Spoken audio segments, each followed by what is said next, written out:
Hello, my name is Marcel and welcome to my LifePage. Today I will speak about career in disaster governance. I'm a researcher in disaster governance, but before I begin, let me first introduce myself to you.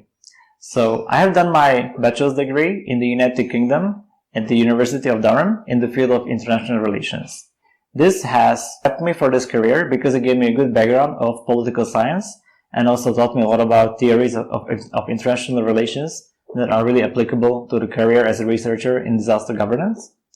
After 3 years spent in the United Kingdom, I developed more interest in the Asian politics, and that is why I have chosen to study in Singapore at the National University of Singapore. So there my degree was a master degree in political science that has further deepened my knowledge in political science, in the issues of international relations, in the issues of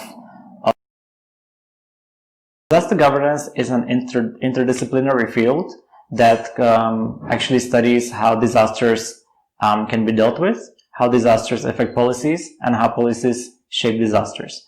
Not that disasters are man-made, but it surely we can affect the ways that disasters affect communities. So basically we say that disasters happen in the age of Anthropocene. That means that everything that we touch, everything that we go on is in one way or another connected to a human intervention or human action.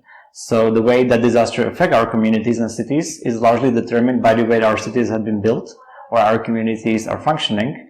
So disaster governance is a study of this process, of the nexus between disasters and communities.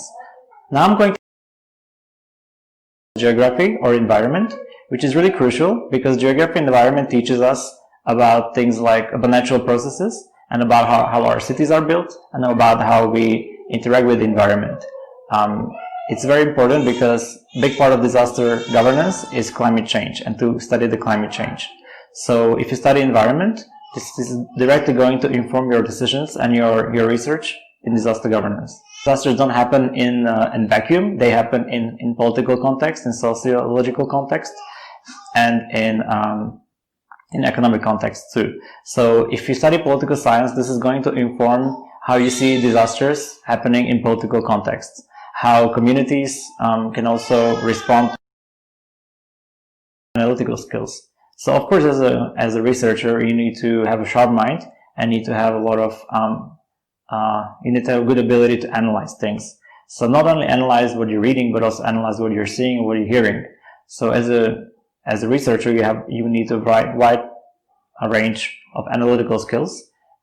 When you're reading various materials, I'm not only meaning book, but also you can go to archives and then you speak to the people in the field and then you network. You need to have the ability to put all these pieces of information together to then come up with something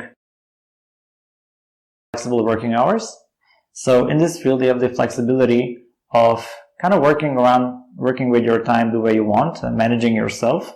It can be a plus and a minus, but it is mostly, according to me, seen as a positive thing. It is not really a 9 to 5 job. I think as long as you stay on top of your work, and then nobody will have any troubles. You do normally have a boss above you, but normally they don't really push you in the way that happens in different fields. So I would say that yes, you need to manage your work, and if you manage it well, you can have a lot of flexibility and also a lot of free time if you can manage it that way. So as I said, there is a flexibility of this job that you don't have to work 9 to 5 because you probably have to work 6 to 12 midnight. No, there's possibly long working hours, but they come and go. There's periods of intense work, and there are periods where you will feel a little bored. So it's really up and down, but in those ups, it will be a lot of work. For example, there can be deadlines that the publishers will set to you, and then you will have to work towards those deadlines. There's long hours reading through long books of big materials, and then long hours of writing your ideas down and then editing them. Would be a bit different as well. So when you're in the field, of course, that's generally considered the fun part, but also very intense part. It is fun to be in the field, but also there's a lot of responsibilities. So out in the field, your schedule will be normally very busy because being in the field may take only a very short time. Always the funds are limited and nobody will fund your field trips for months and months. So you have to really pack as much as you can in the shortest amount of time possible. So your field trips would be normally 1 or 2 weeks. And the planning of the field trip also takes a long time. So normally you have to plan every single day what you're going to be doing in this field. And then after the field trip, there will be a long period of consolidating all your data and all your findings and putting it together. So on some days you may be out in the field, on some days you may be at conferences. So these are the fun parts.